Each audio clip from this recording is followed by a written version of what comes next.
All right, guys, I'm here with LJ and Biscuit. How's it going, guys? Good, man. Good. Going good, man. Thanks for having us. Yeah, I appreciate you guys joining me. Like I was just telling you all before, man. I mean, I know you guys record on Tuesdays, so the fact that you all would take out some time and hang out with me, man, I appreciate it. Yeah, anytime, dude. I'm glad we finally got on the same page and got to get together. Yeah, we're just gonna recycle the same talking points, so it really doesn't matter. Yeah, no. I'm just gonna I told our listeners not to listen to this podcast because we're just gonna say the same stuff over and over again. Beep. Sorry about that, man. It's all good, man. You guys are on here, so at least my people will listen to it. There you go. So I want to start off. I had Mark Blankenbaker on a couple weeks ago, and you guys do stuff for CrunchZone. So how did you guys first meet Mark? I guess we'll start with LJ here. I had seen Mark around via Twitter a couple times as the UofL sheriff, and it's a funny story because he has a picture of him with the young black little girl on his shoulders. I'm like, when is that his daughter? And he was like, no, I think it was just a photo that he took at the Sugar Bowl or something like that. And one of our old castmates or podcast guys, he invited me on the show, and Mark was there. And it just kind of went from there. I had been talking to Mark. We kind of became friends. And when the opportunity came for me to find another place to write and to join on, Mark invited me over to the CrunchZone, and the rest is history. And I met Biscuit, I think, that summer. I believe I met him at the spring game back in 2016. But it was a lot of beer that day, so I couldn't really tell you. It was a lot of beer that day. That much I do remember. A lot of beer, but I met Biscuit that day. And then when Mark brought us over, we had a powwow at Molly Malone's in the Highlands. St. Matthews, and Biscuit was there. And now it's the Raven. Yeah, I made a Family Guy joke. He knew exactly what I was talking about, and I'm like, I'm going to get along with this guy great. And isn't that great, man? Like, you can meet somebody first day and make a joke, and you're just like, it kind of feels like that part on Step Brothers. Like, did we just become best friends? We just become best friends. Yeah, that's my boy. Yeah, man. Mark, actually, I met Mark. I caught him stealing a lawn gnome off of my yard about 4 or 5 years ago, and I was about to beat him down, and then we started talking about UofL sports, and the rest is history. I don't know if that story is true or not, but we're gonna go with it. It's true. I mean, Mark and I, I had the same entree into the podcast as LJ did, except just earlier.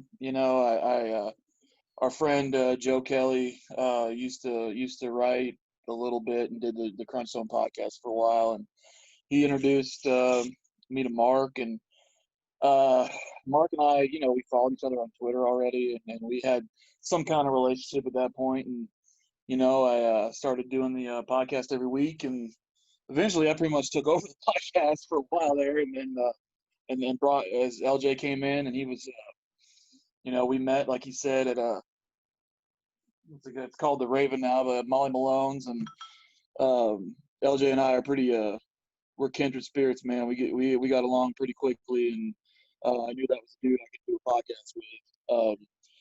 And ever since, man, it just kind of went from there. LJ is a good buddy of mine, and his dog likes me more than he likes him, so it's a great relationship. Speaking of dogs, we'll just let everybody know ahead of time. Biscuit's got a puppy, so if you guys hear anything or see him messing around, he's messing with this dog. So yeah, no, she pooped behind my chair. So that's what I was looking around. Yeah. Like, she is 95% potty trained, but there's something. I'm house sitting for my parents right now. There's something about this house that just makes her want to poop inside. So she literally happens to the best of us, man. I've crapped inside a lot of times. Crapped like 2 feet. Yeah. Well, I mean, if you would show attention to Honey, maybe she wouldn't do that. Maybe if Honey was on her job, she got the attention that, this is not our podcast. This is Beef's podcast. Hey, Honey's here. Honey's fine. Hey, baby. How you doing, sweetheart? LJ. Honey's doing great. Bosco just got taken out of the room by my wife because he heard your voice, and start getting a little riled up in a bad way. So we had to get him out. That makes sense. Yeah. So how did Mark get you to start doing the podcast? He just asked you to be on one day, and he was just like, "Hey, man, you should be a co-host." Yeah, man. I subbed a few times, and they had kind of Mark was trying to, I think, transition out of doing the podcast. Can you hear everything while I'm walking around? Oh yeah. Good. Okay. He was trying to transition to more of writing and kind of loosen the reins on some of the other stuff. Like, it was him and Crunch Revenge, Mike Lindsay, that started the CrunchZone. And Mike has like 17 kids over the age of 5, so he didn't really do it anymore. And Mark was starting a relationship. He's now to his wife. So we kind of eased in and took over the podcast. Brought on LJ, and he fit right in. And that's kind of how it happened. Nice. And now we got Chrissy too. I don't want to forget Chrissy Banta, who would have joined us, but she I don't know, man. She's over, like we like to say, she's over flipping tires somewhere. Typical Chrissy. So recently the NBA season ended, and LJ, I know I see you talk about LeBron and the NBA a lot. So I wanted to talk about something that was pretty big. We were going to talk about this last week, so it wouldn't be 2 weeks away. But trust me, we all have scheduling problems. So I wanted to talk to you guys about the first off, the Lakers championship. And there's been a lot of talk on, well, they won this in the bubble. Does it really count? So what do you guys think? And I'll start with LJ. Would you say that there is an asterisk beside this championship? And if yes, why or why not? Absolutely not. I mean, you got to understand, like, these guys had, I think, about 15 to 16 games left in the 82-game schedule.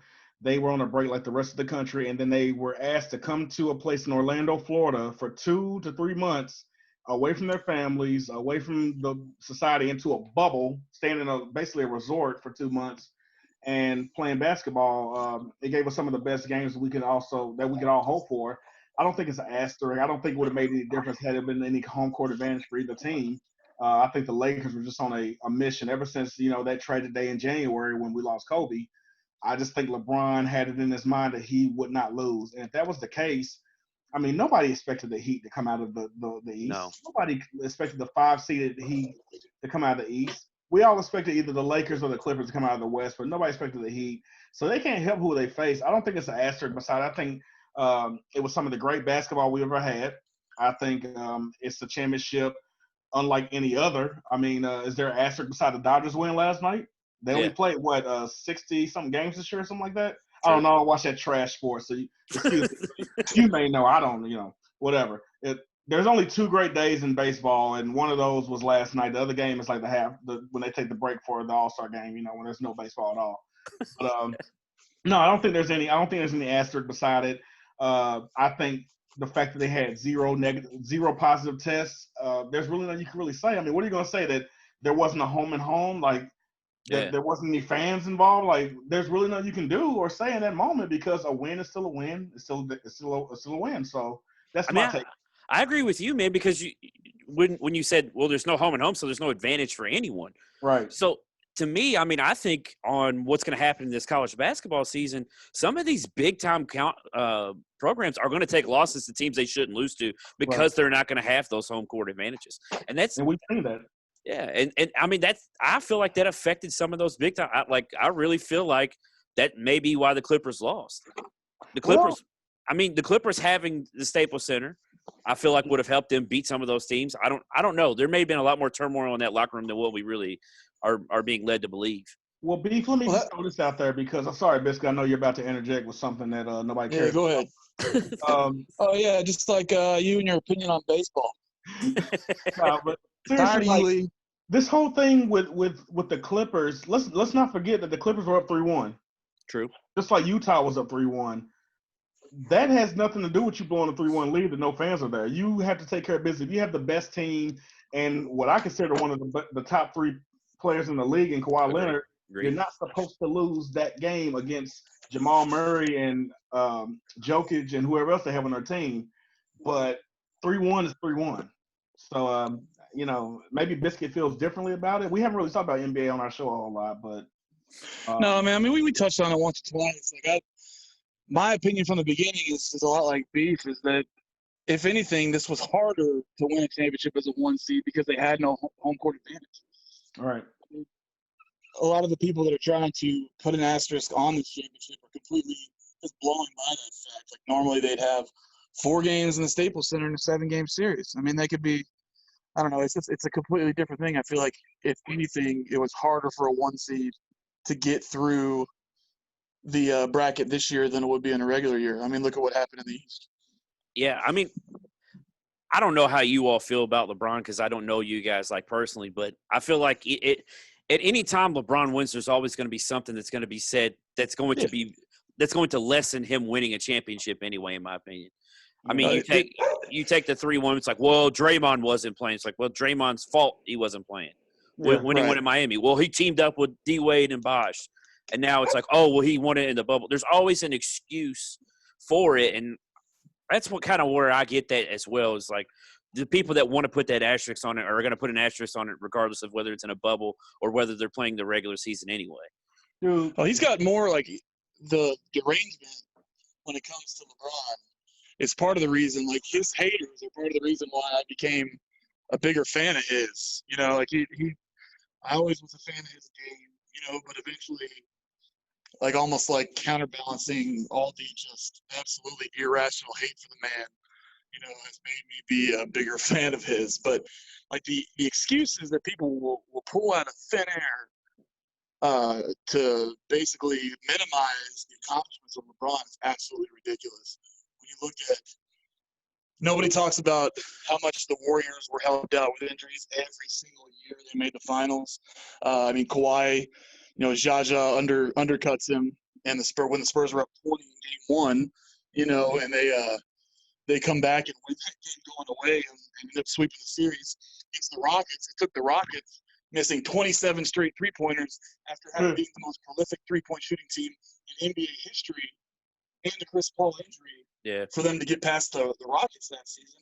And then in the finals against LeBron, the first time it was LeBron and a bunch of dudes from the island of misfit toys. I mean, it was Dellavedova. You know, like it's unreal the amount of injuries that have helped the Warriors, but you never hear that. You never hear about that. But because of LeBron, you hear about every little thing. Yeah. I mean, he took Timothy Mozgov to the finals. Yeah, he got him paid. He took Anderson Varejao to the finals. Dude, like, the 2015 Cleveland Cavaliers will always be one of those teams everybody's just like, wow, like, they went to the finals. I would go back even farther and say the 2007 Cavs. Let's go there. The 2007 Cavaliers. The Spurs. It was us three and LeBron and Mo Williams. I feel like was their starting five. Williams. It was so bad, and you know, okay, you want to give someone commented. My cousin actually commented and said, "No one gives Runas Ilgauskas his credit." That's fine. You can give him his credit, but that dude's still nothing better than mediocre at best. You can give his credit as like a third-tier NBA player. I mean, you know, that was a ridiculous group that he brought to that 2007 finals, and it showed when he had to play against, you know, Duncan and Parker and Ginobili and Michael Finley. Yeah. I forgot Michael Finley was on that team.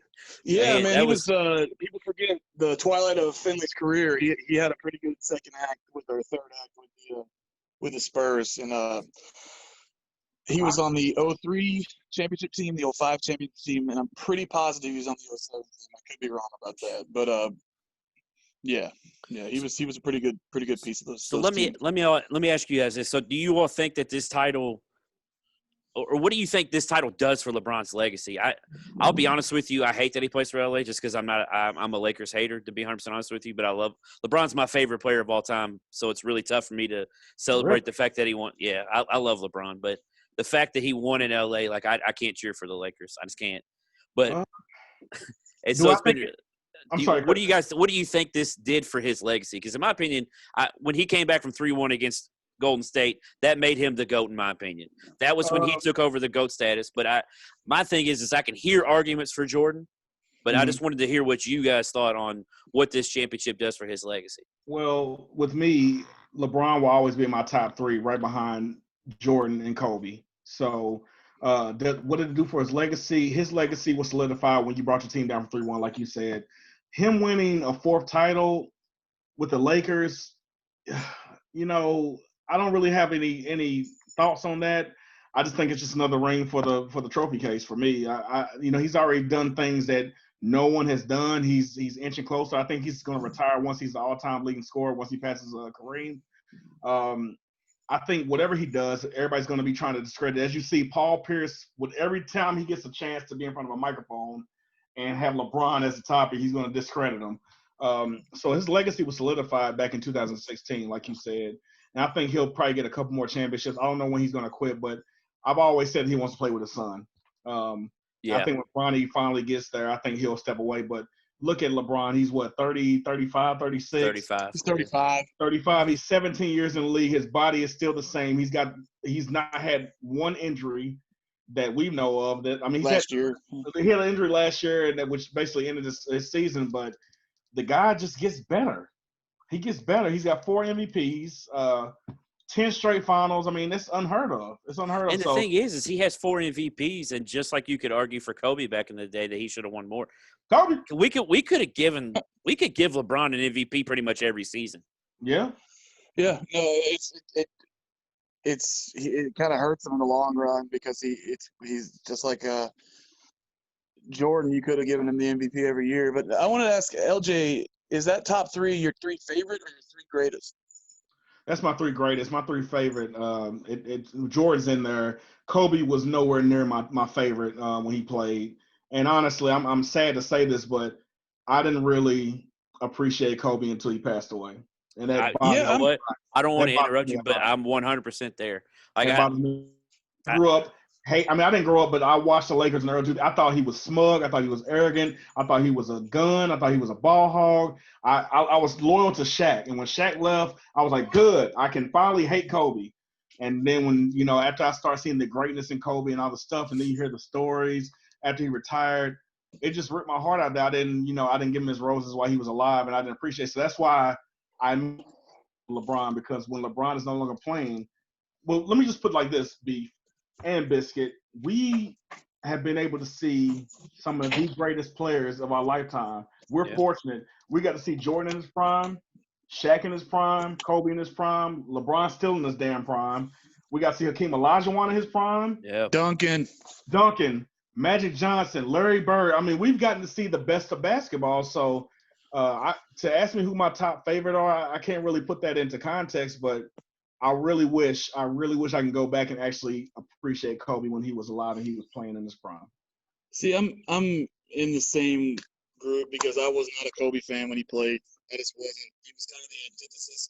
I don't mind, it's not like I don't mind flashy players. He's just the antithesis of the Spurs. You know what I mean? Like that basketball that I watched. Mm-hmm. And also I thought that he got an undeserved reputation as a clutch player, in my opinion. I mean, when you break down the stats, the Kobe stands are always pointing to his clutchness. Kind of lost you there, Biscuit. Percentage. I think your mic was covered up. Take your finger off the I'm not touching my mic. Yeah, well. Can you not hear me? We can. Yeah, you'll go. You went in and out right there. Yeah, I haven't moved my fingers. Can you hear me now? Yeah, perfect. Yeah. All right, sorry, man. I've been running away from the dogs because they're making too much noise. But yeah, I mean, I thought that Kobe had kind of a undeserved reputation as a clutch player. When you break down the statistics, his percentage last minute wasn't all that great, and LeBron's was better. But eventually, you have to kind of change your mindset. Like, you can't view Kobe in a Kobe versus LeBron dynamic just because Kobe fans tend to hate LeBron.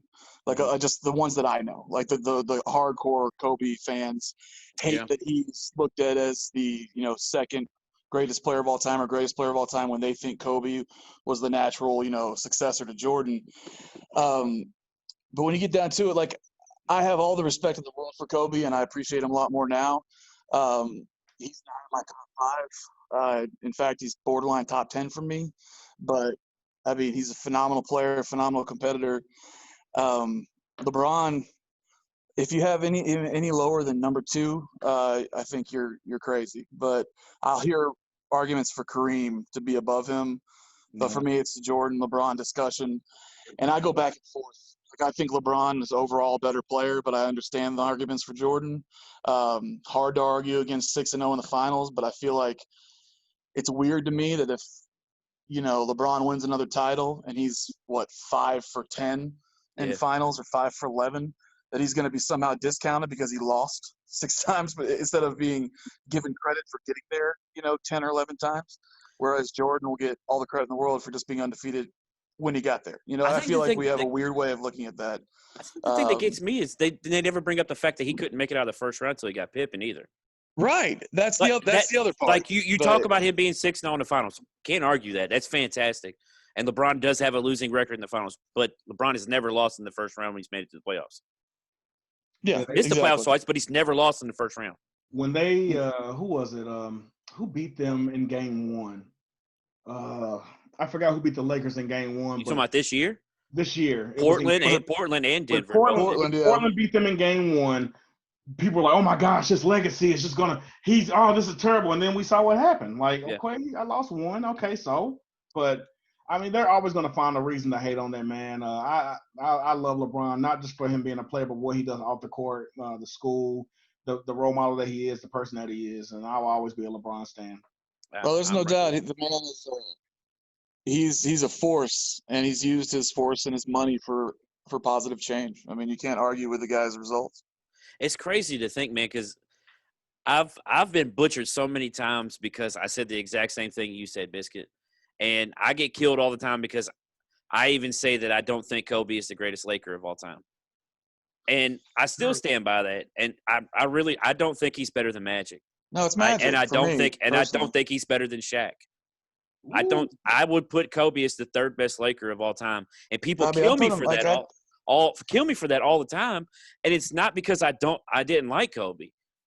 Like, I legitimately think, like, to me, if Magic did not contract AIDS or contract HIV, like, he would be up there in the GOAT conversation, in my opinion. Yeah. That guy did things that no other person had done at that point. Yeah, Magic and Oscar Robertson, I feel like, are the 2 that get left out of the top end conversation too often. But I actually got to see Magic. Oscar Robertson is more, just watching film and Cincinnati games, and knowing his impact there. What'd you say? I said watching Cincinnati games. Right. Just him on the sideline. Hey. Yeah, that's their one. That's their one. Magic was in his prime when he contracted HIV. It really does suck for him. But, like, how many did he get? 4? He got 4 with the Lakers. 3 or 4, yeah, I think. Larry's 4. Larry Brown. Larry Bird got. I can't remember who he got with the Celtics, but yeah, that's man. I've never heard anybody put Shaq above Kobe. So that's the thing, man. Look at when they played together. Who won the Finals MVP? It wasn't Kobe. It was Shaq. I mean, dude, you're not beating. That's been my argument the entire time. It's like, okay, so you think Kobe was better? Okay, even when Shaq left, he went to Miami. Granted, he had Dwayne Wade. He still won another title before you won one. So, and that's the other thing, man, is like I've lightened up on the way that I do talk about Kobe since he passed away, but I'm never going to step away from how I feel about his talents or whatever. Like that's like I'm with you, Biscuit. He's borderline top 10. I think I had him at 9 the last time I did my list. And that's the thing, like it's I funny. had him behind Shaq and Magic. The way you talk about greatest Lakers, though, like it doesn't necessarily correspond with how they rank as greatest players of all time, if that makes any sense. Like LeBron he might win another title there, but if he plays 3 or 4 years there, is he going to be considered the greatest Laker of all time? You know? See, that's a question that someone asked me. He may be he'll be the greatest between Kobe, Magic, and like Jerry West. You know, he'll be the greatest player to put on a Lakers uniform, but he won't be the greatest Laker. No, yeah, I feel like there's a difference there. Yeah.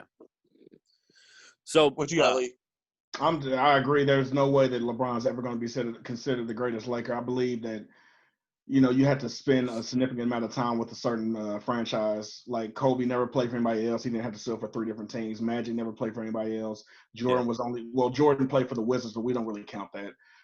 That's the other thing that before we leave that's the other thing that no one ever brings up. Why does no one ever bring up the Wizards years?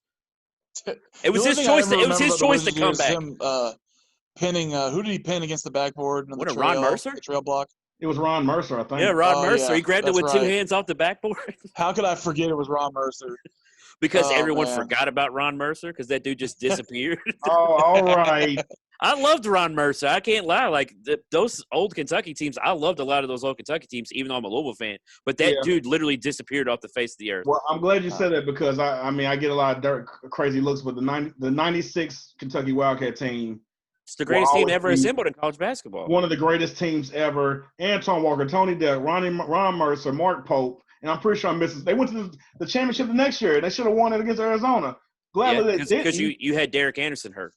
Right. He tore his ACL, I think. Yeah. Derek Anderson was on that team. Yeah. So, I mean, if J. Cole brings you up in a lyric and says, please, God, don't let me disappear like Ron Mercer, I think it's okay that I say he disappeared. I think it's okay. So where is Ron Mercer? Think about that. It's like Richard Simmons, man. What happened to Ron Mercer? Everyone's looking for Mercer was a Celtic, and that's the last I heard of him. He was just a Celtic. Rick drafted him, and that was it. Man, he played for the Bulls. Remember? Yeah, I remember him playing for the Bulls. I remember him more playing for the Bulls than I do the Celtics because I remember Rick did try to make that Kentucky North, but it didn't really work out too well for him. Oh, well, Kevin McHale's not walking through that door, Brandon. Yeah, Robert Parrish ain't walking through that door. If they do, they're gonna be old and gray. Yeah, that's right. It might have been better than what they had if they did walk through the door. Right. What Robert Parrish still playing with the Bulls anyway at that point? Yeah, he was like 70 when he got that last ring. So yeah, he was out there on a walker subbing in and stuff. The Chief, it all works out. The Chief got himself a ring with the Bulls. It all works out. Hey, so this past weekend, I feel like, man, we fully started to figure it out against FSU. You started to see glimpses against Notre Dame the week before. Right. The defense started to look better. I felt like we needed that win. Both teams needed that win a lot. And Louisville came out. I'm not going to lie to you. When that first possession came and Jordan Travis fumbled that ball and picked it up like he was a Harlem Globetrotter and then carried it in, I said, this is about to be one of those games. Yeah. We talked about this a little bit last night. We all didn't know what to take off that first drive. It was just like, oh bleep, here we go again. Yeah. But I think Louisville was just destined to have a game. They've been putting together slowly in bits and pieces, like getting puzzle pieces and finding what's missing. As Biscuit would say, whack-a-mole. It's kind of like the old cartoon where the boat's sinking, you put your finger in there and another hole pops up and water's everywhere. And finally this time we were able to sustain all the issues that we had, which weren't really a lot. Now, granted, Florida State sucks this year. Yeah. And they suck for a while. I'm not discrediting the win, but let's not act like it's the old Florida State that we grew up watching. Well, let's be honest, though. We didn't know really what to expect them coming off beating North Carolina. I know they didn't score at all in the second half. Triggered. Go ahead, Biscuit. But, I mean, they did just beat North Carolina. So, again, maybe it's not that great of a win, but you don't really know what you have because this season's so weird anyway. Yeah, I mean, I can't figure out, and we talked about this last night, I can't figure out the ACC in 2020 at all. I mean, I can't figure out college football, but especially the ACC, man. You can't figure – like, from week to week, UNC will look like a world beater, and then they'll they'll turn around and lose to Florida State. They're going to come out the next weekend and beat the hell out of NC State. Like, you just don't – you can't put your finger on it. Boston College will come out and look good, then look like one of the worst teams in the league the next week. Wake Forest, much the same. Tech, much the same. Like, you just can't figure it out. And of course, we saw FSU play probably definitely their best game of the year last Saturday before, against UNC. But at the same time, we talked about it last night with Mark Ennis made a good point last week. There was nothing about that win that was replicable for them. It was kind of fluky, where they got a couple of turnovers in the first half. North Carolina at the same time looked not themselves. And you saw that in the second half where North Carolina outscored them 21-0. And if they had one or two things fall their way, they would have beaten them. But still, I think they found something with Jordan Travis.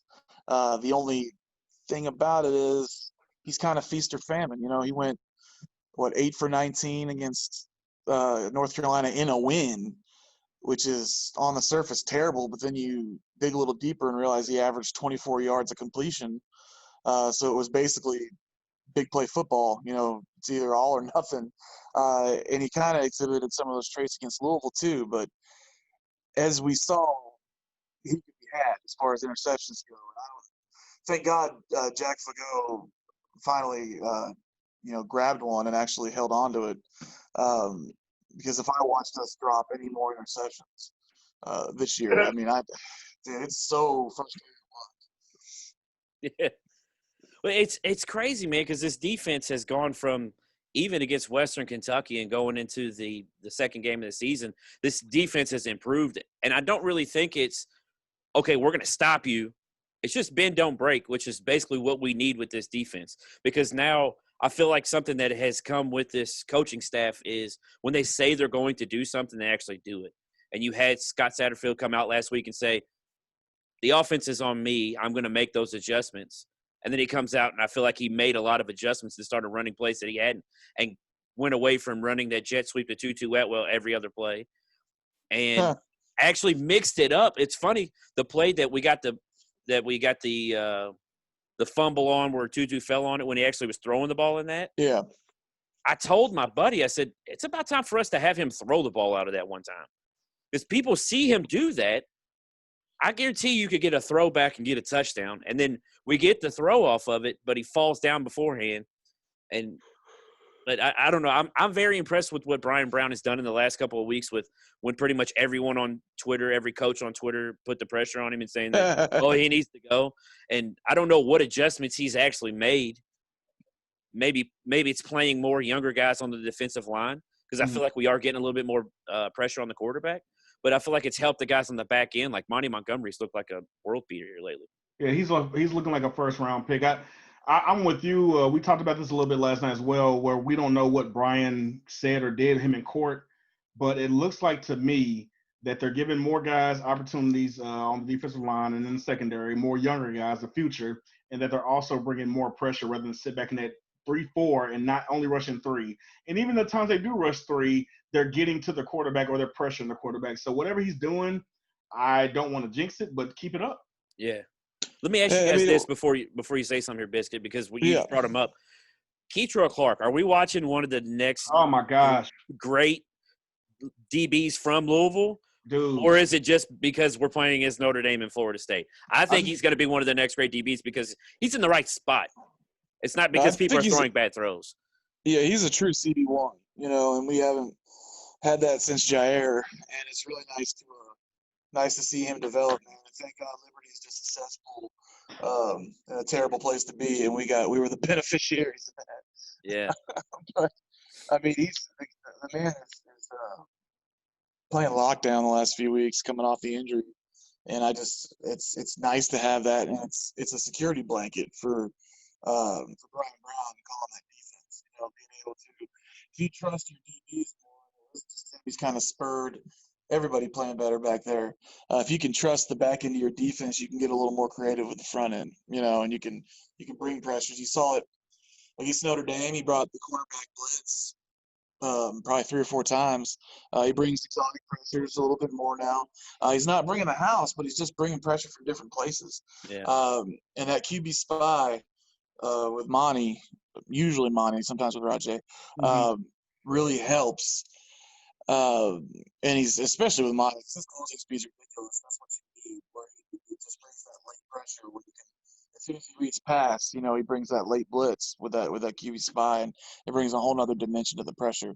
But you can't underestimate how much better the defensive line has played the last couple weeks, and some of that has to do with Des Tell and Ramon Perrier and a couple of the younger guys, I think, pushing the people that were in front of them on the depth chart at the beginning of the year.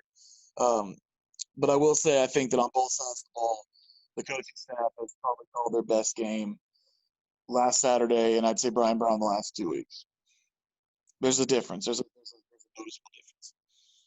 Yeah, absolutely. So it was crazy in the Florida State game, man. Is it seemed like C.J. Avery and as we mentioned, Keytruck Clark were literally everywhere on the field. Like as much as Keytruck Clark the week before felt like he was everywhere at Notre Dame, it felt like C.J. Avery was like, okay, he's going to get his pub in Notre Dame. Now we're both going to do this, and I feel like that is something that is also I feel like is going on is they're seeing, okay, this guy's playing hard. Now you got Monty Montgomery playing hard. You got C.J. Avery playing hard. Keytruck Clark playing hard. Rajay Burns. Also, side note, are we the only team ever to have a linebacker returning a punt? I think about that all the time, man. Obviously, Rajay started his career. I've never even thought about it. Yeah, well, I feel like we're the only team to ever. But Yeah. It strikes me every time he's back there. I'm like, dude, we have an outside linebacker fielding punts, but he was a DB. LJ, you're welcome because now you're going to think about it every time he goes back there to field a punt. I mean, I've seen cornerbacks and, of course, safeties and whatnot do it, but I've never seen an outside linebacker. So I'm wondering next year who takes the reins on that. Rajay has some sneaky speed, but I've never even thought about him being on defense, returning. Yeah. Huh. Well, I mean, we got, like I said, he was a corner when he transferred in from Ohio State. Yeah, okay, it makes sense then. And they said when they put him at outside linebacker, he's playing the cardinal position, isn't that right? What it's called? So they said it's more like almost like a safety DB type thing, but they put him at outside linebacker. Yeah. Yeah. So the other thing I thought that was kind of went unspoken about because you had the defense playing so well is how much more poised I felt like Cunningham looked. I felt like he picked his spots and running the ball a lot better. Whereas before, I don't feel like he was running when he should have, and then he was running when he shouldn't have. I thought his passes are starting to look more like they were last year. And I don't know what it was this year. He hadn't looked comfortable all season, really, until almost like right before he got hurt in that Notre Dame game, I felt like he was starting to settle in. And then all of the Florida State game. I was going to see what you guys thought about that because he went 16 for 24 for almost 300 yards and 2 touchdowns. I honestly think he, like Brian Brown, he heard the murmurs. He read Twitter.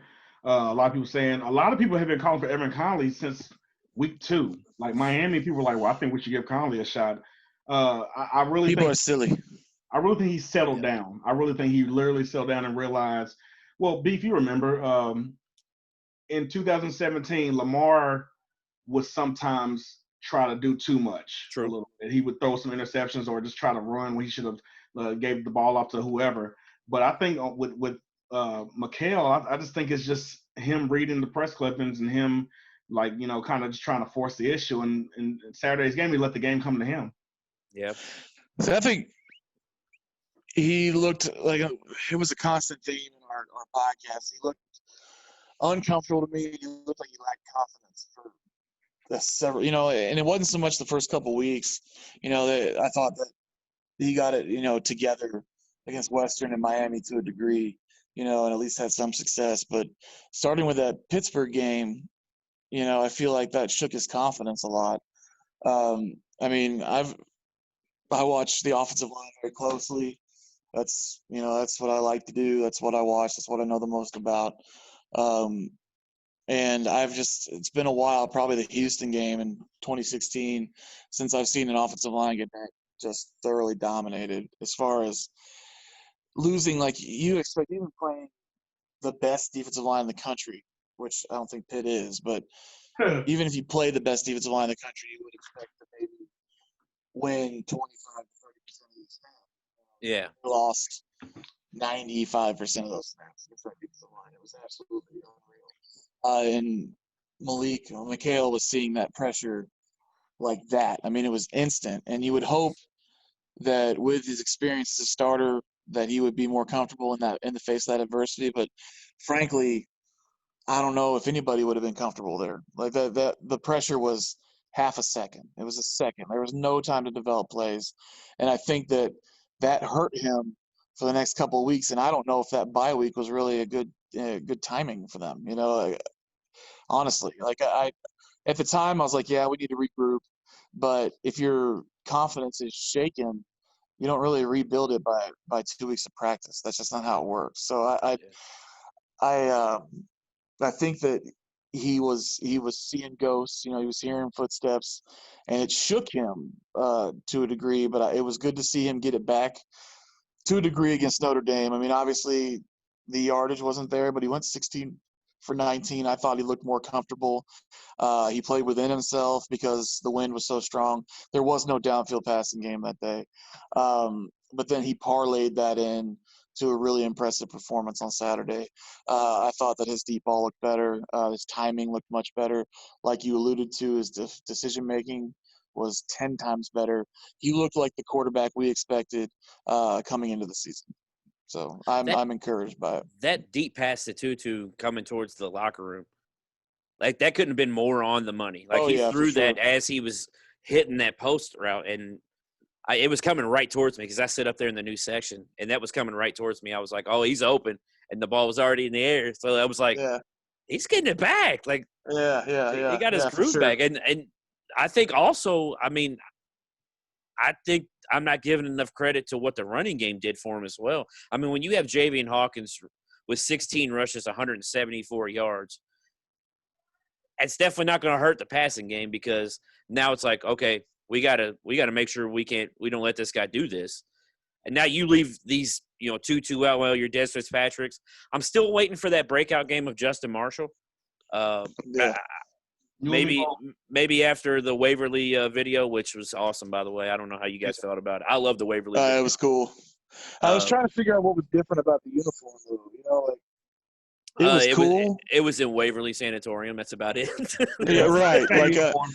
Like the unveiling was cool, but I was expecting it to be like different than our normal black uniforms. You know what I'm saying? And I was like, all it is just black. Whatever. It's cool though. How much credit you got to give to Justin Marshall, though? I mean, how many people would go and do that? Normally, you see a guy filling in for that. But he went and did it himself. I don't even like driving past there, dude. I don't live too far from Waverly Hills here on the south side, dude. I only like driving down that road at night, so I'm good. I've been to the haunted house there one time, and although it wasn't the actual haunted part, we were like in the section off part. I did not even like leaving the car and walking up that hill to go over there. It was man, any place where there's just death like that, thousands and thousands of TB patients died there. Like there's even if you don't believe in that stuff, it's just like. Dude, it continues to make top 10 list of most haunted places in the world. Continues to make it. So I'm good. So I wanted to ask you guys about a portion of that game that I don't really feel like a lot of people are really talking about. And I haven't brought it up to you guys yet. So thinking back to the Notre Dame game, Malik gets hurt, and you bring in Conley. But then we get a big against Florida State, and they put in Puma. Mm-hmm. I was kind of happy to see Puma come in the game, one, because I feel like this guy doesn't get enough credit for sticking it out, even though he knew he wasn't going to start and knew he wasn't going to play. But he came in, and they ran that play that they knew was going to get a touchdown for him.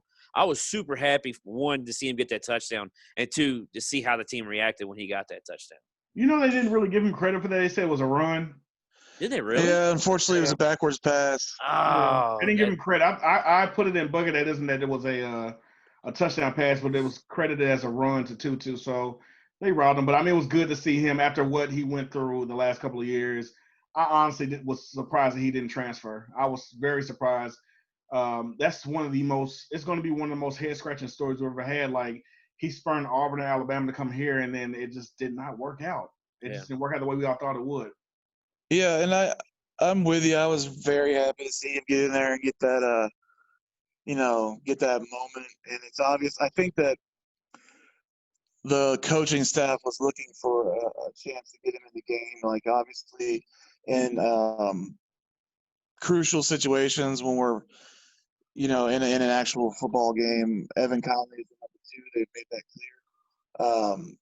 But they might have looked at this as one of the only chances they might have for the rest of the year to get Juwan Pass in the game. So I'm glad they did it. And I wonder if we'll ever hear the whole story about why he didn't transfer, because you would think a highly touted guy like that would be looking for another opportunity, once it became clear he wasn't going to start here again. But I'm glad he stuck it out, and I was glad to see him get a moment. I mean, credit him. You figured he'd at least go be a talent analyst for Nick Saban or something. You figured Sit up something would next to happen. Charlie. It Yeah, worked out for Strong. yeah. So I heard Marcus Maple, is that true that Florida State is already trying to get Charlie Strong down there? I wouldn't doubt it.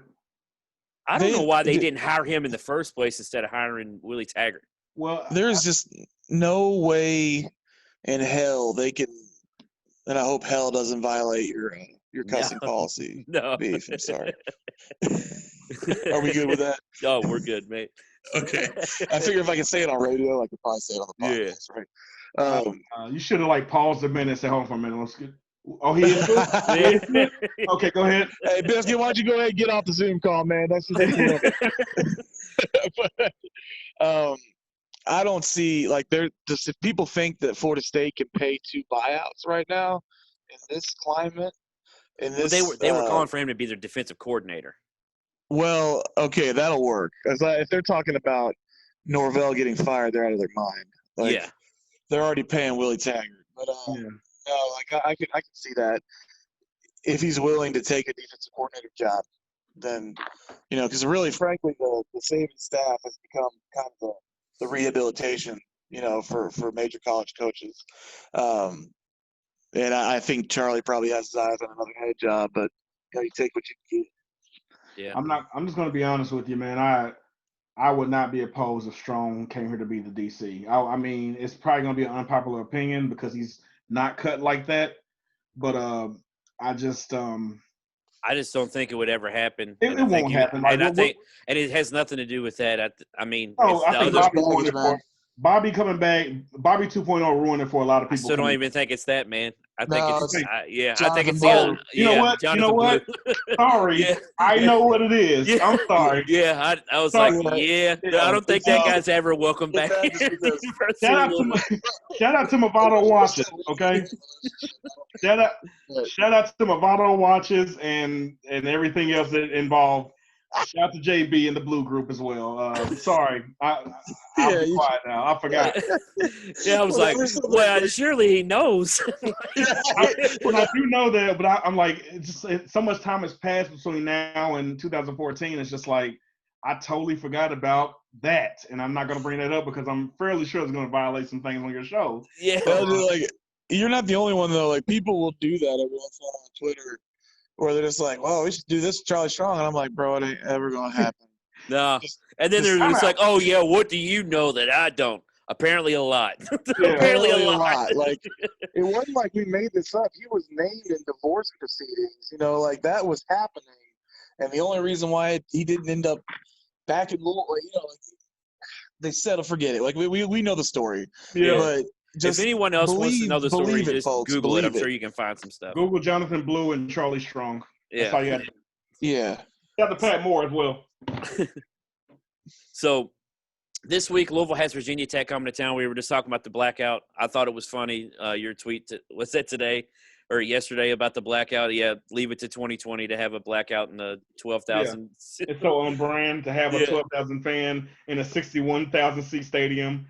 So it's like Tom Farmer said yesterday, it's a checkerboard game this time. So I don't understand who. I mean, don't get me wrong, Louisville marketing is great. We saw the video yesterday, but some things you just got to miss, and this is one of them. We don't need a blackout this year. Maybe a red out. Let's do a red out. That'll fit in nicely. Or a pink out just in that one section. So there is one section that's not done yet? It's like a section, and then one part of another section. So, yeah. Can I just say this real quick? I mean, it's only they can even work on that during the damn game. It wouldn't bother anybody. You know what bothers me the most? The 3-stripe zone. Can we just get the stripes to be white or something like they're gray? I hate that. I sit in that section, so I mean I see it. I don't know what it looks like on TV. Does it look weird? Doesn't really bother me.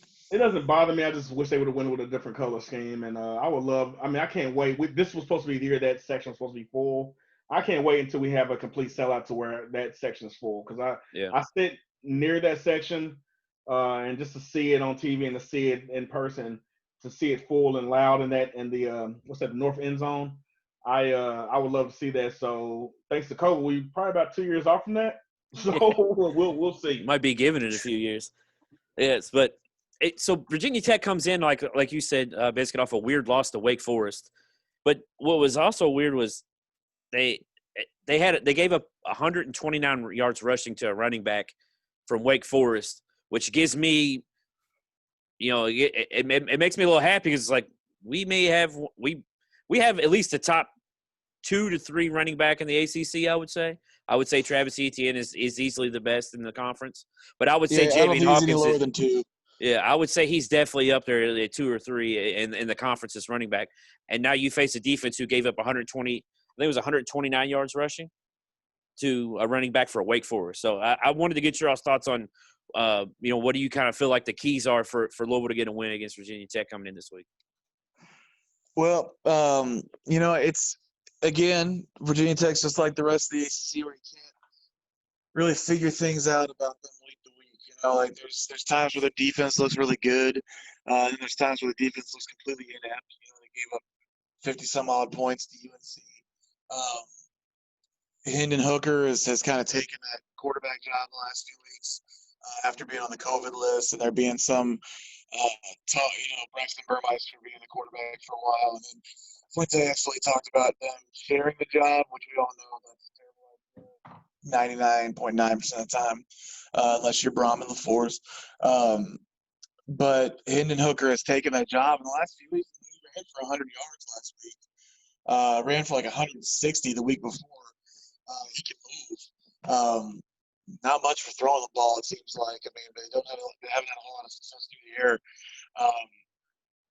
in the last few weeks. I'm telling you, you can't project what this team is going to do week to week. It's kind of like the rest of the league.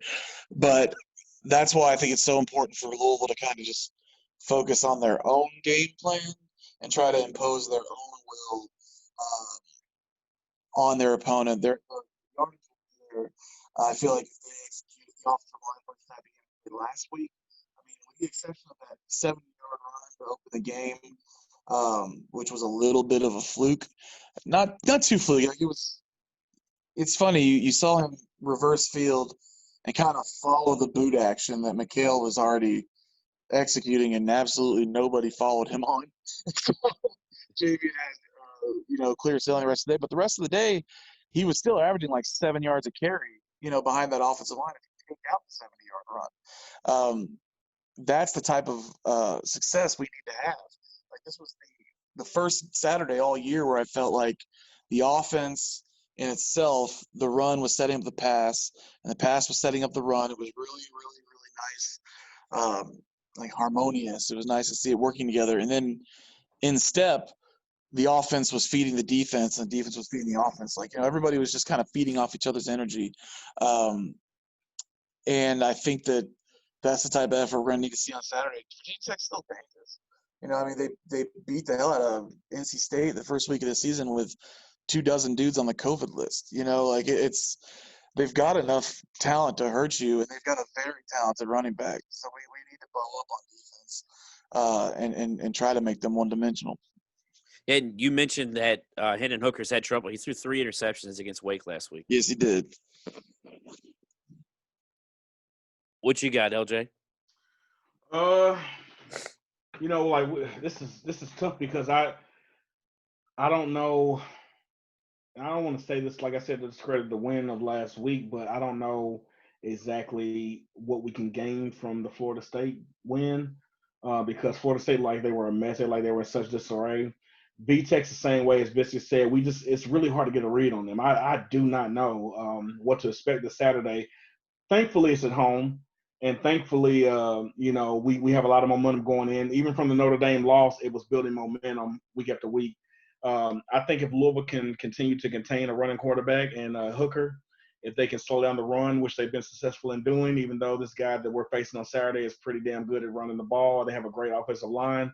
I think Louisville will be okay. I don't know about it being a shootout, but I wouldn't be surprised if it went down to the fourth quarter. That also can be said that Louisville may just be hitting their stride and they may go out there and curb stop Virginia Tech, which I hope so. Yeah. I'm sorry, Biscuit's picture just That's popped back up. I wasn't looking. I went down, but Nah, man. Like I really, I don't know how to feel about this game, but I feel good if that's saying something. I don't really know what to expect coming into Saturday, but I wouldn't be surprised if Louisville won. I wouldn't be surprised if Louisville lost a hard-fought game. That's Yeah. just how I feel about it. I will say this, in my opinion, I feel like this is the last game that I could see Louisville losing of the season. A lot of people are saying that. I do not overlook Wake Forest or Virginia or Boston College for that matter. But I think if Louisville was to go on a run and Louisville was to turn this around, what are they 2-4? Yeah. I think Louisville has a great chance to run the table for the rest of the season. Yeah. A great chance, barring Yeah. no injuries, no positive Exactly. COVID tests, and all that kind of stuff. Exactly. I feel like that goes without saying, but yeah, that's what I was speaking towards as well. I mean, Virginia Tech, like you said, that they beat the brakes off of Boston College, then come back and lose to Wake Forest. They gave up 56 points, like Biscuit said, to North Carolina. They barely beat Duke, and they beat a COVID-ridden NC State team. So No. I didn't really think about this, man. I mean, it is really hard to kind of figure out some of these teams until you really brought it up. It is. It's hard to really project what's going to happen because there's so many things that are Jekyll and Hyde because of COVID that are taking players out in certain weeks and they're not out other weeks. And well, what was also I may have what was wrong with Hassan Hall last week? He got hurt the second half of the Notre Dame game. Yeah. Was it LJ? Was it his shoulder, or am I thinking of the wrong player? I think it wasn't a shoulder. That was Marvin Dallas that had. Okay, yeah. I think which he was back because he played in the special teams. He got a tackle on special teams. I think Hassan either got his ankle twisted or maybe just a lower leg injury. I think it's an ankle sprain with him. I think. Yeah. Okay. Well, I mean, we talked about it last night. It was nice to see Berkeley get in there and have some success, though. Absolutely. But yeah, Khalil Herbert, man, he's going to be a big part of the game on Saturday. Just containing him. He's one of the top rushers in the country. He was we can't let him beat us. Between him and Hooker running the ball, got to contain them. At least kind of similar to Notre Dame, they have a very strong offensive line. We have to kind of we gave up 200 plus yards against Notre Dame on the ground, but you could tell it was never. We prevented the big chunk plays, and like you said, we didn't break. It's got to be more like that on Saturday. You have to force Hendon Hooker to make plays through the air to beat you, because I don't think if that's what it comes down to, they're going to have very much success. Hey, so it's limiting what they do to us. I was going to say real quick on Saturday. Real quick, it was a shoulder. I'm reading it now. It was a shoulder. Okay, it was? Yeah. All right, I wasn't crazy then. It wasn't. Yaya Diaby was the one with the ankle injury. Yeah, because I don't think Yaya Diaby didn't play at all last week, did he? I believe no. And Biscuit, I didn't tell you this last night. We didn't talk about it, but I had no idea Trevor Reed had not seen the field until last week. I thought he had been getting in. No. He was on the participation chart, I thought, against – I know he was against Notre Dame. He got in at the end of the game.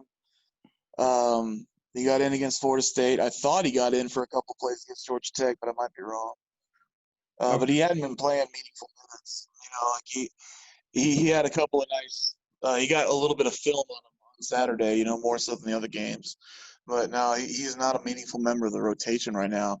But he is listed as Renato's backup. Okay. But he's not pushing him. So their defense, though, because we've talked about how they gave up a lot of rushing yards against Wake Forest. Their defense is averaging almost an interception a game, and as well as 4 sacks. What do you think that does as far as Mikhail goes? I mean, it feels like we can get whatever we want on the ground, but it seems like they also have kind of ball hawks on the backside. Go ahead, LJ. I just think, man, with Mikhail, he has to be meticulous with what he does. Sometimes he puts too much air under the ball. Sometimes he makes ill-advised throws. His interception rate has still been great. I mean, even last year he didn't throw a lot of picks, and this year I'm not really sure. I mean, he has I think about 3 or 4. 12. He's got 12 touchdowns and 5 interceptions. But, I mean, he's still doing well. He's still within his average. I think Mikhail is becoming more of a game manager than anything. He's basically doing what all he needs to do to get the win.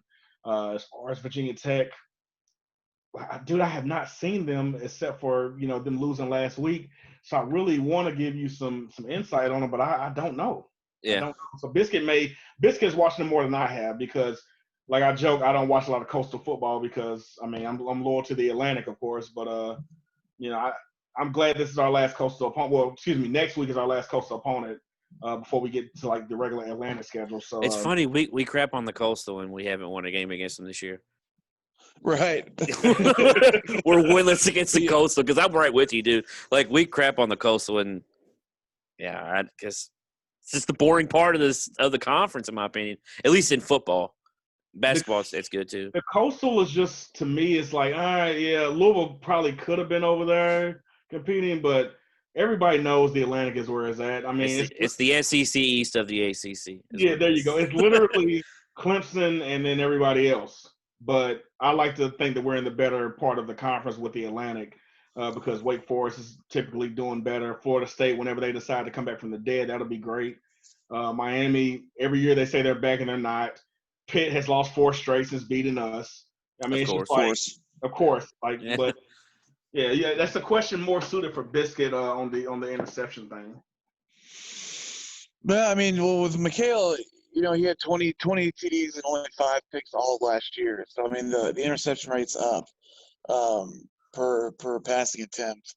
And obviously there was 3 of them came against Georgia Tech. Is that right? I don't even remember. I tried to erase that game from my mind, but he didn't have any picks last 2 games. I think that he's regained that confidence. He looks comfortable in the pocket, but I mean, a big part of this is the offensive line keeping him clean.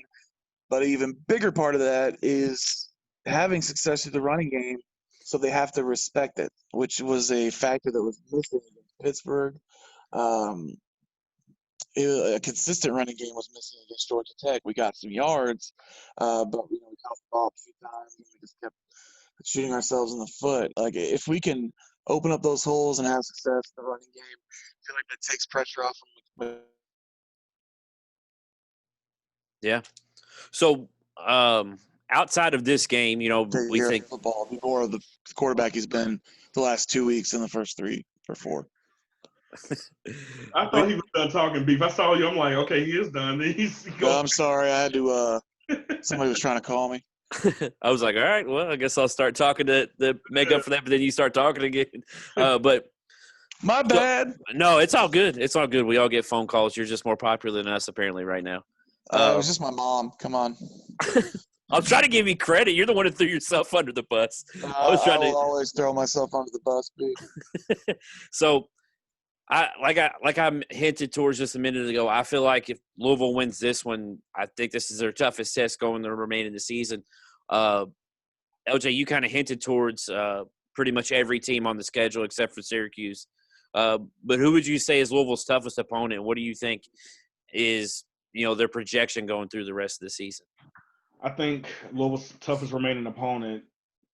I'll pick VTech as a tough home game, and I'm gonna change that to Wake Forest. Wake, for whatever reason, since we joined the ACC, Wake has had our number. Minus even that one game in 2016 where they were up 12-3 or whatever, and Louisville scored 30 in the 4th. That was a hard fought game until they just they ran out of gas. But Wake just or we cheated according to them. Well, hey, if your radio guy wants to hell with Wake, man. Yeah. If your radio guy wants to feed us tidbits, who am I to say no? So even last year, man, I was in California when we were playing that game, and when Evan Conley ran it in, I was like, okay, game's over. And I'm like, what? Hold on, what onside kick? So it's like Wake Forest, whatever they have our number, so they still scared the hell out of me. And I'm going to stick with that. I think that's our toughest remaining game, with Virginia Tech being number 2 and with Boston College being number 3. I think that's about right, honestly. I'm Wake constantly. I don't trust them. I don't trust the way we play against them. I don't know. I worry about that game. Levante is right there. So we have one of our hardest games down the stretch coming this Saturday. Yeah, I mean, I feel like Syracuse, man. I feel like they're a dumpster fire. I feel like we can all Yes. kind of agree on that. I don't really feel like Syracuse is that good. And as far as Wake having our number, I agree with you, but it seems like we always still find a way to win that game, though. Yeah, we find a way. Syracuse, ever since they went 10-3 2 years ago, Dino Babers. I mean, let's be honest, it's really hard to recruit to the Northeast. It's really hard to recruit up there in Buffalo, Syracuse. So Dino Babers had to know what he was doing, and for whatever reason, it hasn't really translated on defense ever. So I'm so glad we dodged the Dino Babers bullet too. 'Cause there were so many people saying we should hire him. Oh my gosh! And I was never on the Dino Babers train. I'll be honest with you, I was on pretty much the same train everyone else was, and then when I heard Coach Satterfield give that press conference, I immediately jumped on his. But yeah. everybody was on the Brom train, if we're being honest. Yeah, I mean, there were some people that weren't, but I mean, for the most part, we all were on the Braun train until he decided to stay at Purdue, and it hasn't really worked out for him. I mean, shout out to Brian for winning his first game last week ever. Yeah, no doubt. Yeah, I mean, it's fine. It just gave me a new team to hate. That's all it did. Yeah. Look, I was on the Brom train for sure. Mostly because I thought the turnaround would be quicker with him. He would have brought the entire city of Louisville and the greatest crop of recruits that we've had in decades, I think, to the university. But I don't have as much ill will towards him as some. I feel like it really was a heartfelt decision. I think the main reason why he did it was because eventually he's going to leave for the NFL. He didn't want the UofL job to be a short-termer, I think he wanted to do that to his alma mater, which is so important to his family. But I was a big Scott Satterfield guy from the time he took over and the staff he brought in. I was on record as being a huge Dwayne Ledford guy. I think he's one of the top 5 offensive line coaches in the country. And I've liked what I've seen so far. I think he's a program builder. I look forward to seeing how we are in 2 to 3 years. I think the reason that it struck me so hard with Brom, because the situation you just brought up with him bringing all of those local recruits. I coached J.J. Weaver at Moore. So there would have been nothing better for me than to see a kid that I coached and that I'm close to in a Louisville uniform. Yeah. And now I have to do kind of like I do with LeBron, where I just cheer for him and hope the team loses. It's like, but like I want him to do as great as he can, and like I still talk to the kid all the time. But I think that's the biggest thing, man. Is I knew that all those players were going to come here if he came. I know. Not only that, like I think part of the reason, in addition to what I said with the NFL, the fact that all those players that he brought in basically said they would transfer with him, and he didn't want to see them sit out a year, and he didn't want to do that to, like he just completely ravaged their program, and after only being there for 2 years. So all those factors, it hurts that we missed out on every single recruit in that class except for Aiden Robbins. And J.J. Weaver would have been amazing to have on campus, man. That kid can play. Yes. It hurts. Yeah, it hurts really bad. It hurts me. It hurts that we didn't get Rondale. It hurts that we didn't get, just the whole thing hurt. I'm blanking. What's the kid's name from Cal? I thought that kid was going to be all world too. The wide receiver. Oh God, man. Oh, Milton. Yes, Milton Wright. Is that his name? Yeah. Yeah. I thought you were talking about the offensive lineman that went to UK from Cal.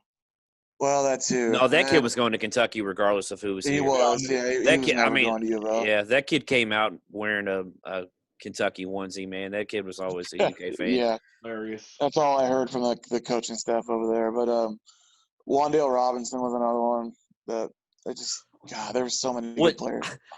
What's funny, man, is I feel like it's something that's never really brought up, but I feel like you guys think that Wandale Robinson strictly committed to Kentucky so he could get Mr. Kentucky football? I think maybe. Like, honestly, the way that went down and the timing, that makes complete – I didn't even think about that before. That makes total sense. Because if you think about it, man, there's like the kid that they just got, they got the Mr. Basketball over David Johnson, played 11 games. Like, has the kid even seen the floor of Kentucky because he's still been hurt? I don't even Dante, who was it? I Dante don't even remember Vaughn? his name. Huh? Is it Dante Vaughn or something?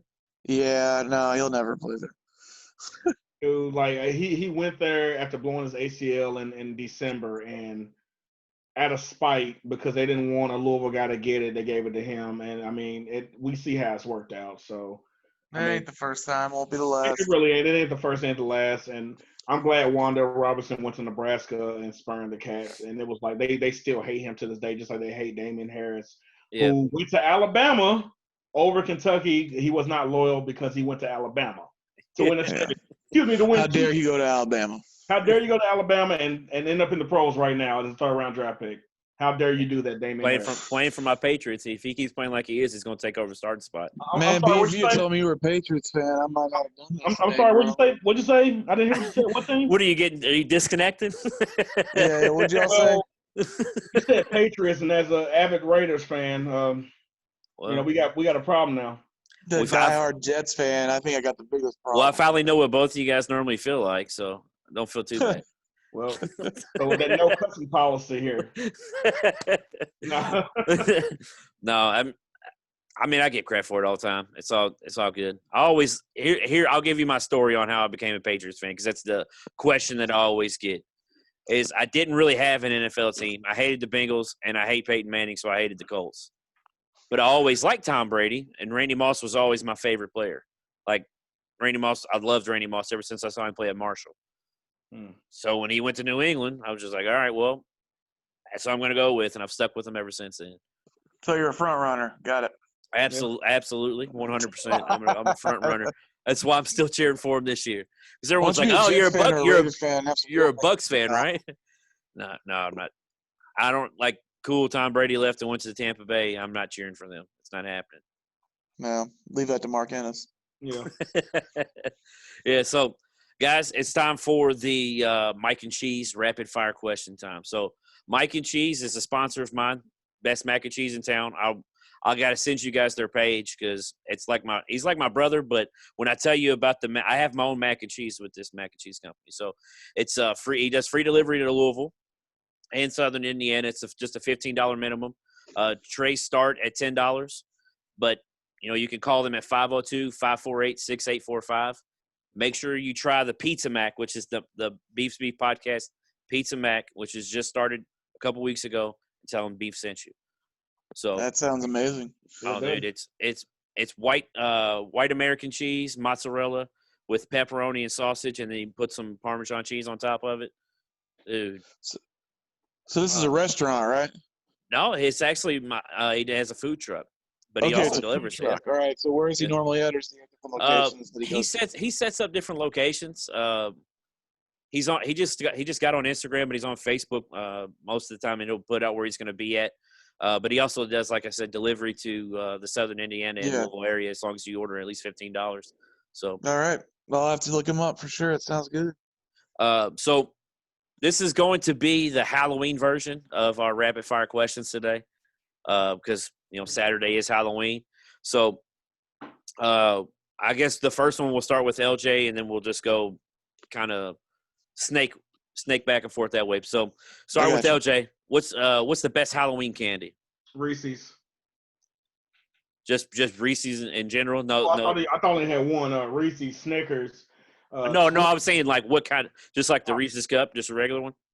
Reese's peanut butter cups, and also the little mini ones. Oh yeah. The gold wrapper, but the mini cups. Hands down, whenever I did go trick or treating back when I was I had to stop when I turned 24, but back when I was trick or treating, that was always the first thing that I would like. You separate the good stuff and you get the crap candy in one pile, and then you just say, okay, the crap candy is the one that your mom's gonna take to work to put on her desk, and the good stuff's gonna stay home. But Reese's remains the GOAT, followed by fun size Snickers. Oh yeah.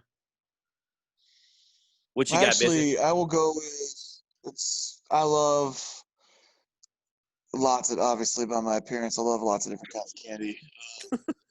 But Twix is probably my favorite. I love Twix. You're cutting out again, bro. What's that? I said you cut out again. Did I really? I haven't moved. I'm sitting on a chair. I'm just sitting here. I ain't moved my hand. Well, we'll go with you again here, Biscuit. Worst All right. Halloween candy. Well, I said best is Twix, and also I'm a huge fan of sour things. So Sour Patch Kids, that kind of stuff. But yeah, worst. Man, I hate candy, but there are worse candy. The little, I don't know what they're supposed to be. It's like peanut butter fudge. What is that? The little peanut butter black taffy, wrapper? like the little black and orange things. You know what I'm talking about? Oh yeah, the one Those- it goes along with those like strawberry candies. Like no one knows who buys them; they just end up in your pocket somehow. Right. Right. But Like exactly. who But at buys least this the stuff? strawberry candies I can handle.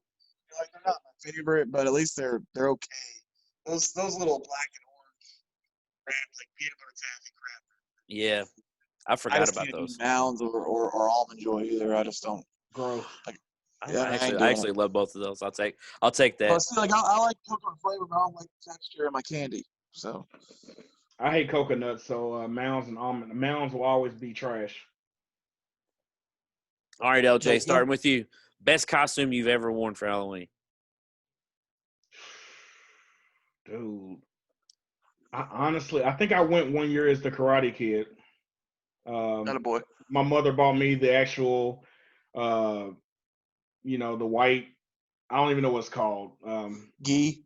Yeah, that, and I had the little thing tie around my head and everything, dude. So that was my favorite one. Other than that, I don't really. That was the one that stood out the most. So what'd you dress up as when you were 24 when you went trick or treating? That's none of your damn business, like you said on personal prayer.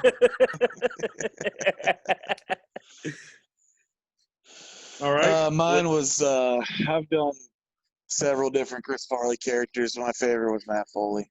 I saw the tweeted out a picture. of it That this was week. so good.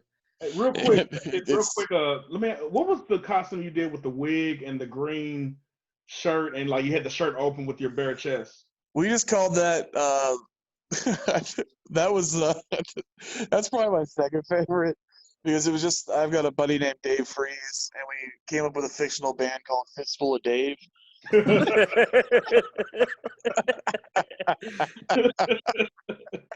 And that was me in the jorts and the open shirt and the wig and the aviators was it's pretty epic. And the Fu Manchu, it was quite a look. All right, Biscuit. So best Halloween party you've ever attended? Oh man, see, a buddy of mine from high school, his wife, who was also a friend of mine from high school, her brother like managed properties downtown, and every year they would have just sick Halloween parties in either like vacant like condos, or Oh wow. a couple of times they had them at like Glassworks, like historical arms museum. Just he was in charge of like residential and commercial property, and they had awesome parties every single year. So there's that. Those were probably the best ones, and just getting hammered in real estate that was just way above my economic standing. What you got, LJ? My boy, a couple years back, he threw one at his house, and I hadn't been to one in a while, but I went as Ice Cube. I put on a Raiders hat and a Raiders jersey and had some on. I went as Ice Cube. So how is that one not your best costume? That sounds pretty dope. Because on the way out there, I forgot my glasses, so I was blind as hell. All right. I was on a wreck on 71. There was like a stalled car in the middle of the road on 71, and it just wasn't a great night, but I had fun. That's Halloween party. You're all over the place here, man. All right, so this one, I'm ready for this one because you guys have brought up all three of these. So are you guys familiar with the franchise sign and cut game? Yes. Oh, yeah. All right, so we're going to franchise sign or cut these three candies. Reese's Cup, Snickers, or Twix. Man. Yeah. And look, we're all three big guys, so this is going to hurt one of all three of us at the same time. So franchise Reese's, sign Snickers, and cut Twix. I love the cookies. Cookies crisp. I love it, but you honestly could those are like my three favorite. I know that's why I said those three because those are my three favorite as well. You should have threw Kit Kat in there. It would have been easier for me because I could. It's not supposed to be easy though, LJ. It's supposed to be tough. Here's the thing, I would like to Go ahead. Can I go over the luxury and just pay the luxury tax and sign the movie? Look, man, you're not the New York Yankees, all right? You don't get to just sign whoever you want. Man, oh, so I got the Oakland A's budget. All right, so Yeah, we're gonna moneyball this one. I'm gonna franchise the Twix. Ooh. I'm gonna sign Snickers and cut Reese's. I can't believe Whoa, I'm losing. I feel like I'm losing you, man. Is this screen? Hang up the phone, man. I don't feel good about it. Like, I love Reese's. I love them. All right. Hate you, beef. Hey, that's what I'm here for, man. All right, so let's move to the next one, Biscuit. Favorite horror movie? The Shining. Woo! No doubt. That movie, I love psychological horror movies. You know, jump scares are okay in the proper context, but I feel like some movies just rely on those only, you know, and there's no substance to them. The Shining will mess you the hell up, and it did at an early age, and I still love that movie. Man. Pet Cemetery. Ooh. What did you think of the go new down one? that road. The new one sucked. I was so disappointed in the new one, but dude, Pet Cemetery scarred me as a kid. Real quick story: we lived in South Carolina when I was a kid. My grandmother, originally from Louisville, came to visit us. So while she's in town, everybody's like in the family room talking to her, and I'm like, "Oh, what movie is this?"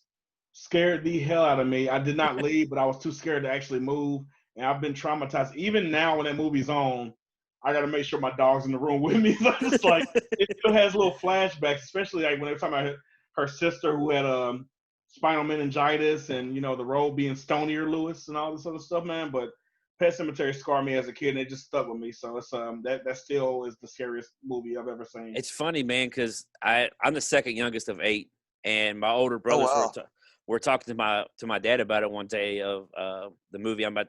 The Exorcist is mine. The original Exorcist, and so that movie is the same thing with, like, that's one of the only movies that ever scared me. Not to act like I'm a tough guy. Like, of course, jump scares get me sometimes, but I don't know. I don't normally get scared of movies unless I know they're a true story or something like that. Then it kind of freaks me out. But it's like, oh, it's not real. What about The Conjuring then? I've never seen it. You never seen The Conjuring? No, maybe it's one I need to check out then. If you think that one will get me then? Well, they're both based on true stories, the part 1 and part 2. I think that'll be something to tickle your fancy there, buddy. Yeah. So maybe I need to check that one out. It'll scare you. It'll scare the hell out of you. It'll keep you up at night. I'll have to watch it then. So, I got one more to throw in. The 2018 season was a horror damn story for me. I mean, if you want to talk about oh, man. So, yeah. I don't like to talk about that. I didn't even know it happened. Yeah. I've already blocked it out. All right, LJ. Like haunted houses or no? They're not my thing. I'll go, but there's not been one that like scares me and makes me afraid. So I'll go with a group. So I'm gonna say yeah, they're fun. They're something to do before COVID hit. It was something to do on a nice night with a group of people and y'all walking through having fun, especially if you go drunk or something like that. So yeah. Oh yeah. Man, I haven't been to one since freshman year of college. And that was with a couple of other freshmen on the football team. I think it was like Riscotti. I don't know if y'all remember Justin Riscotti, but wow, that's a name I haven't heard in forever. PJ Tavarsky and a couple other dudes, and man, I don't know. They're all right, I guess. They've never really been my thing, though. Right. I'll be honest. I remember being like 6 years old, and they had. I lived on military bases when I was a kid, and they had the haunted motor pool, and I got like 15 feet of it, just scared as hell, and turned back around and ran out. So. What's funny, man, is I hated on them for the longest time, and then when I coached at Moore, when JJ was there, we took the team to the haunted hotel. That made me fall in love with haunted houses because I didn't realize it was so fun watching other people get so scared. Like, taking those players through there. That's the best part for sure. Yeah, watching someone that is legitimately freaked out walk through a haunted house is some of the most fun things ever. Especially like big football players. I mean, they were That's the pretty basketball great. team, so the high school basketball team, so they were all big kids as well. So it was so funny to see. Like they got out and it was like we just got done conditioning. Like they were all sweating. It was so good. All right, so this is the last one. Favorite Halloween villain? Ooh, like from a movie. Yeah. I'm gonna say Pennywise the Dancing Clown, and this is mostly based on the original Yeah. Tim Curry. He scared the crap out of me as well. I mean, obviously that movie is absurd in a lot of ways, but just the idea of a killer clown is terrifying to me. So yeah, I'm gonna go with Pennywise. I'm gonna go with my old boy Mike Myers, There you go. and not the comedian. Yeah, I was about to say like Austin Powers. No, I'm Michael Myers. Man. Michael Myers, the guy who refuses to move at any speed other than his own, but still kill you in the end. Halloween. I mean, Michael Myers is that's up there with Pet Cemetery, dude. Like, will forever be scary to me. Or the new generation ones are just corny as hell now. But like as a kid, that was the scariest one. I never was scared of Freddy or Jason. Chucky was just funny to me as a kid. I always laughed at him. But nah, dude, Mike Myers, the no expression, the mask, just like him walking around in a damn painter suit or whatever he was wearing. That was just enough to scare me. Coveralls. Nice. Well, guys, I mean that's all I got for you. Make sure you plug your podcast and tell everybody where to follow you on Twitter as well. Yeah, we are the CrunchZone podcast at CrunchZone.com. You can get us on Spotify or any of your other podcast platforms. You can follow me at Biggest Biscuit on Twitter. Go ahead, LJ. Like what Biscuit said, we're on Spotify, we're on iTunes, of course. Biscuit writes a column called Five Keys to Victory. It drops normally every Friday evening or every Saturday morning right before a Louisville football game. For me, I write Bucketheadism, which is a recap of all the Louisville football games in the basketball season. I do another one of basketball season, basketball games, excuse me. We drop new episodes of our podcast normally every Tuesday night. Next Tuesday, of course, is election night, so we're probably going to switch things up. Really appreciate the opportunity, man. Thanks for having us. I heard a lot about you. Been kind of hearing your name for a couple of years now, so I was glad to finally get on. I don't know if you remember. We actually met. I don't know if you knew that or if you remember that. We actually met. So when I first met Mark Blankenbaker, I got introduced to him by my old basketball coach. And we had texted back and forth, but we had never really met face to face. And then the first Louisville Live, I came down there and I met him. And I don't know what it was. You seemed so mad about something, but you just seemed pissed off. You had that pissed off face that you kind of have now. That's my resting face right there. Yeah. I had the same problem, so I get it. Everyone's like, "You okay?" I'm like, "Yeah, man. I was thinking about a cheeseburger. I'm actually really good." But no, I mean, we got introduced to each other, and I mean, it was right there in Sports and Social Club a couple years ago, Louisville Live. I'm glad you remember me. I have such a forgetful face. Was it the first one or the second one? The first one. It was the very first one. That was a blur. That seems like ages ago, man. But no hard feelings, dude. I definitely remember your face now, and I definitely know where you sit at. So, hopefully next year, we'll be able to have a full stadium or at least 60% capacity or something like that. We can get together. Dude, that's Louisville Live really does feel like forever ago, man. Yeah, man. Yeah, it does. Well, I'll go ahead and pump your head up a little bit, man. I texted a few people that first message that I sent to you whenever I brought this up about doing the cross episode, and you were like, "Yeah," you kind of seemed a little standoffish at first because you didn't realize who I was, and then you were like, "Oh wait, you're Beef's Beef. I've heard about you," and I was like, I texted, I was like, "Wait, he heard about me, dude." So as much as you all were saying, man, we appreciate that. I appreciate you guys coming on and, you saying the kind words that you have and that you did in that message, man. Cause like the fact that I know that other people are seeing the things that I'm trying to do. Cause I literally started this out of my own house and I literally do I reach out to everybody just like I reached out to you guys. So yeah, man, it's funny you say that though, because, you send me a DM as your name, and I'm like, I don't Yeah. know who the hell this guy is. Some guy wants to on the show, Biscuit. I don't know who he is.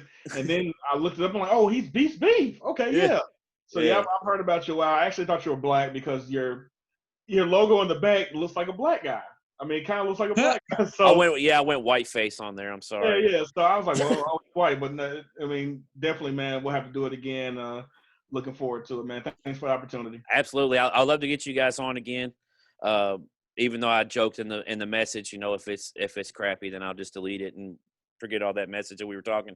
But no, we'll have once Chrissy frees up some time when she's not as Biscuit says flipping tires. Maybe we'll get all three of you guys on here. Yeah, she's off with the Michelin Man this week, man. I don't know, They're man. having Like she's gotta deal with Firestone. We don't really see her that much anymore, so we'll get it figured out. Don't worry about it. Well, guys, thanks for taking time out. I know you guys are busy, so man, I appreciate you guys taking some time and doing a podcast with me. Yeah, no problem. I just hope my puppy didn't poop again. Be safe, Beef, man. Wash your hands, cover your mouth, wear a mask, all that good stuff. All right, man. Yeah, I'll talk to you guys Have later. a good one, bud. Later, bro.